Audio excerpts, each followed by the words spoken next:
Olá, seja muito bem-vindo a você que assiste aqui o meu canal, Minhas Reflexões. Hoje eu darei continuidade à série que eu comecei através de algumas lives sobre o livro de Crônicas, onde aqui eu trago algumas reflexões feitas através de algumas leituras realizadas por mim por meio desse livro. Por isso que o nome do canal é Minhas Reflexões e essas reflexões elas têm me abençoado muito, têm feito com que eu crescesse bastante espiritualmente em outras áreas da vida. E a ideia desse canal é compartilhar essas reflexões para que também possa estar ajudando outras pessoas. Então, se essa reflexão, se esses vídeos têm feito sentido para você, têm trazido uma aprendizagem enriquecedora, queria pedir que você compartilhasse esse vídeo com outras pessoas, se inscrevesse no canal, ativasse aí as notificações para que o YouTube ele possa entregar esse vídeo ao máximo de pessoas possíveis. Como eu disse, aqui é uma continuidade de uma série que eu já havia iniciado há 2 semanas atrás. O dia que eu estou gravando esse vídeo hoje é dia 1º de fevereiro de 2024. Então, desde o início de janeiro de 2024, eu comecei a série sobre o livro de Crônicas, realizando algumas lives. Já estamos aqui na terceira semana que estamos realizando. Agora, por meio de vídeo, eu estou gravando esse vídeo aqui para que ele fique ali aparecendo no YouTube. Eu estava fazendo as lives e as lives ela fica meio que escondida ali, não aparece diretamente no YouTube, e aí as pessoas acabam não vendo essa série interessante que nós estamos realizando, que eu estou realizando aqui por meio desse canal. Teremos alguns dias de lives também, eu quero continuar com as lives, mas aí eu vou escolher um dia na semana para estar realizando essas lives. Sem mais demoras, vamos para o nosso vídeo agora que eu já dei aqui alguns anúncios a respeito de como está funcionando o canal. Nós teremos vídeos semanalmente. Além disso, também a ideia é que se faça uma live para que eu tenha contato também com vocês que me assistem, que fazem parte do canal. A última live que eu fiz, já tenho 4 lives aí salvas no canal. Essa aqui já é o quinto vídeo relacionado a esse assunto. Eu tinha parado no capítulo 12. Eu tô trazendo reflexões de cada capítulo do livro de Crônicas. Desde o capítulo 1 até o capítulo 12, eu já trouxe algumas lições. Se você está chegando agora no canal, você pode ir lá naquela aba ali dos vídeos ao vivo. Você vai ver lá os outros episódios. O episódio 1, o episódio 2, o episódio 3, o episódio 4. Esse aqui é o episódio número 5. O episódio número 5, eu vou trabalhar aqui com vocês o capítulo 13, né? E aí eu coloquei, né, o título do vídeo, né? É, o título sugestivo que eu coloquei aí, quem não tem as manhas não entra não sem a instrução de um profissional. Essa aqui é uma frase que é dita aí na internet, é um meme que viralizou. Nós estamos no ano 2024, até que parou um pouquinho mais, eu não vejo mais esse vídeo viralizando, mas no ano de 2023, 2022, esse vídeo era bem comentado, as pessoas compartilhavam, né? Compartilhavam com essa frase. Tem uma pessoa que fala por trás, eu não sei exatamente quem é, mas ele diz: quem não tem as manhas não entra não sem a instrução de um profissional. Embora seja uma brincadeira, embora seja um meme, o vídeo de hoje tem um pouco a ver com essa frase, né, que tanto viralizou na internet.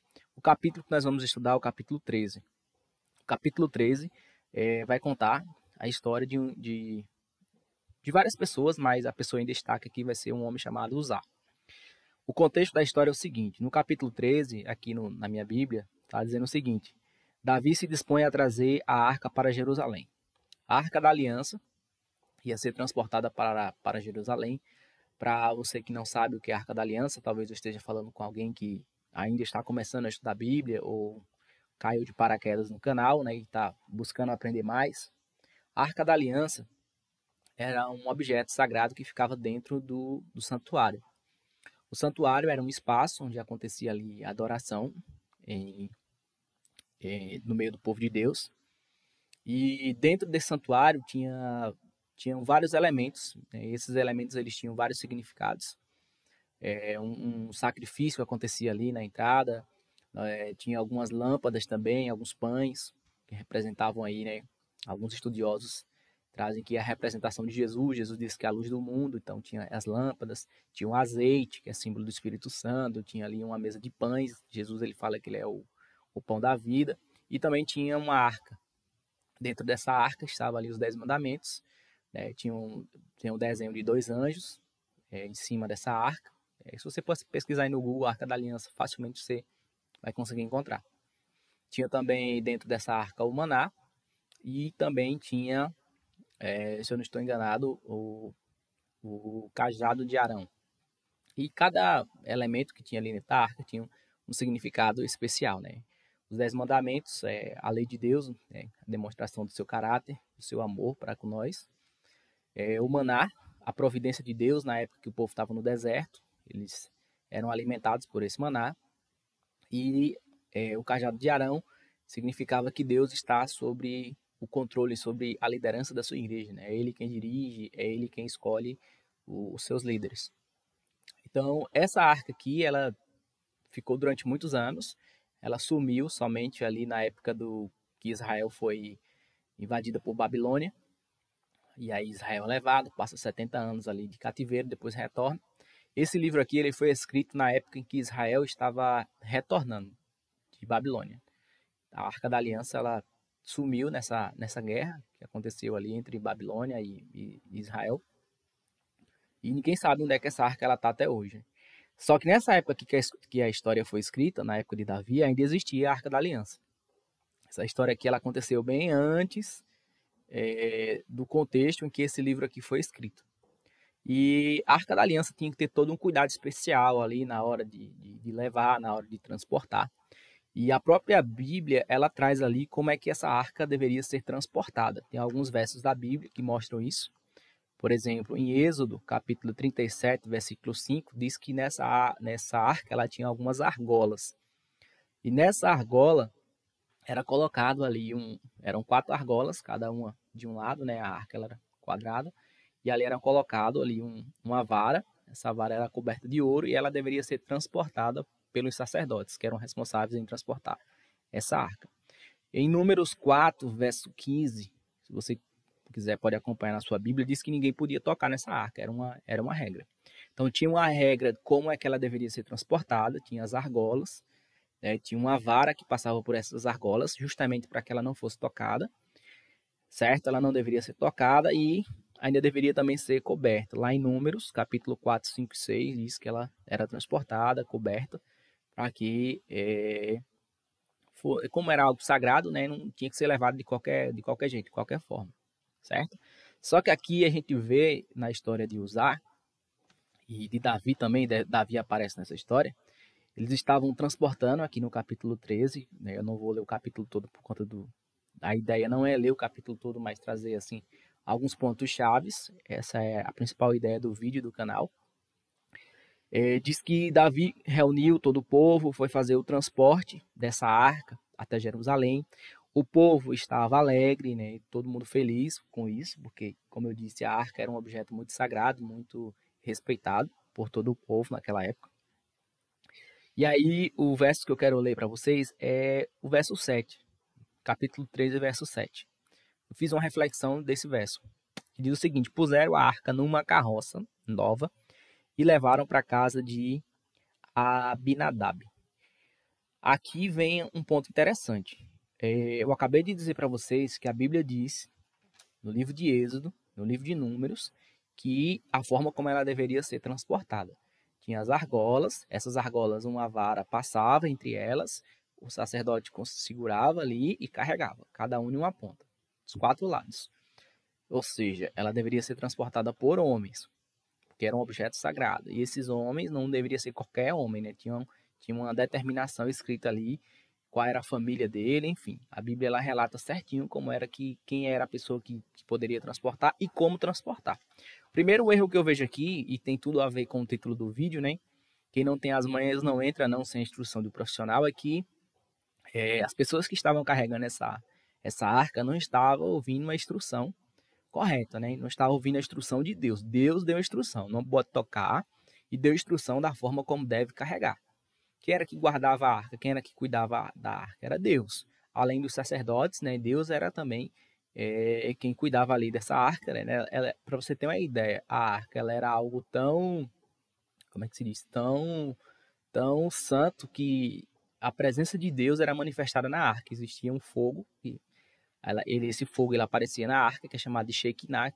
Shekinah significa presença de Deus. Então, aparecia ali esse fogo, e era um fogo que ficava meio que flutuando, assim, não tinha um objeto, não era tipo como a gente acende algo, né, que dá ali a combustão. Era um fogo que ficava, né, no espaço ali, que representava justamente a presença de Deus.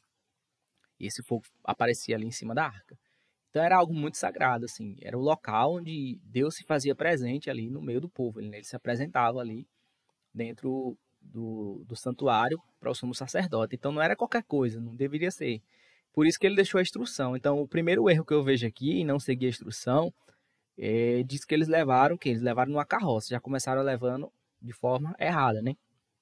Aí continua aqui o verso dizendo: Uzá e Aiô conduziram naquela carroça.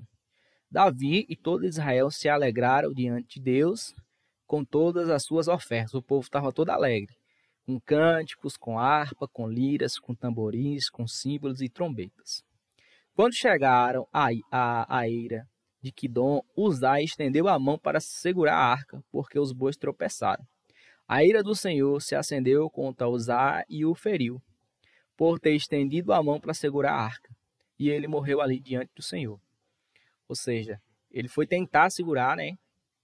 Eles estavam levando ali numa carroça, e diz também que os bois tropeçaram, a arca ia caindo, ele foi tentar pegar, e aí acabou sendo ferido, e devido a isso, essa ferida gerou ali a sua morte. Então, é algo até parece algo muito absurdo, assim, nossa, por conta disso, por conta de uma arca, né, chegar até a morrer. Então, era uma instrução, era algo sagrado. Todo mundo sabia que aquilo que era algo, todo mundo sabia que era algo sagrado, todo mundo sabia que era algo que era santo, que não poderia ser tocado. Então, aqui a gente vê alguns erros que foi cometido, né? A instrução ela não foi ouvida. Que reflexões eu consigo tirar dessa história? A primeira coisa que a gente viu, né? Uzá foi ferido por ter estendido a mão para segurar a arca, né? A arca foi carregada em uma carroça. O primeiro erro foi aí, né? Eles já começaram de forma errada. E a lição que eu tiro é essa: pagamos um preço alto por não ouvir as orientações de Deus. Muitas vezes esse preço pode ser a própria vida. Hoje, onde é que está a orientação de Deus? Né? Deus ele deixou as orientações de como carregar a arca lá na Bíblia. Eu acabei de ler para vocês aqui. Em Êxodo tem as orientações de como deve carregar. Em Números tem as orientações de como deve ser carregada. Números 4:15, Números 4:5 e Números 4:6. Então tinha orientações. Do mesmo jeito que tinha orientações como na Bíblia, como deveria ser levado a Arca da Aliança, hoje também existem orientações de como nós devemos viver, de como nós devemos liderar, né? Já que eu falei muito de liderança nessa série. Existe na Bíblia orientação para tudo. De como o nosso dinheiro deve ser gerido, de como a esposa deve ser tratada, de como os filhos devem ser criados, enfim, para qualquer tipo de tema que você pensar, que você imaginar, a Bíblia ela tem orientações. E quando não seguimos essas orientações, pode acontecer a mesma coisa que aconteceu com o Uzá. Né? O preço muitas vezes pode ser pagando com a própria vida. Né? Então, as instruções estão na palavra. E quando não seguimos essas instruções, infelizmente nós pagamos um preço alto. E por isso o título do vídeo, né? Quem não tem as manhas não entra não sem a instrução do profissional, né? Então, Deus, ele deixa as instruções, né? Deus, ele é soberano, ele sabe de tudo, né? Apesar de ser uma brincadeira aqui, usar o nome, né, de um profissional, longe de mim querer aqui falar o nome de Deus em vão. A gente sabe que Deus é soberano, merece o nosso respeito, merece a nossa adoração, não é simplesmente um profissional, mas sim aquele que sabe de tudo, né? Aquele que sabe de todas as coisas. Por isso que ele deixou aí as orientações, porque ele é a pessoa que mais conhece o ser humano, mais sabe de tudo, até porque foi ele quem criou. Né? Ele é onisciente, onipresente, onipotente, ele sabe de tudo, ele conhece o fim desde o princípio e ele deixou várias orientações para que a gente possa buscar, né, na sua palavra. Né? Aqui nessa série mesmo a gente viu a quantidade de orientações que são trazidas sobre liderança, sobre o cuidado com as pessoas. Eu tenho focado principalmente nessa questão de trabalho em grupo, liderança, porque é algo é um tema que eu gosto muito de falar. Mas, como eu disse, as instruções da Bíblia tem instrução para tudo, tem instrução para qualquer tipo de assunto que você imaginar, né? Essas instruções, elas não devem ser somente lidas, elas não devem ser somente faladas, como eu tenho feito aqui no vídeo, elas precisam ser também colocadas em prática. Não adianta nada a gente ter uma instrução e essa instrução ela não for colocada em prática. A instrução existia, né? O livro existia naquela época ali.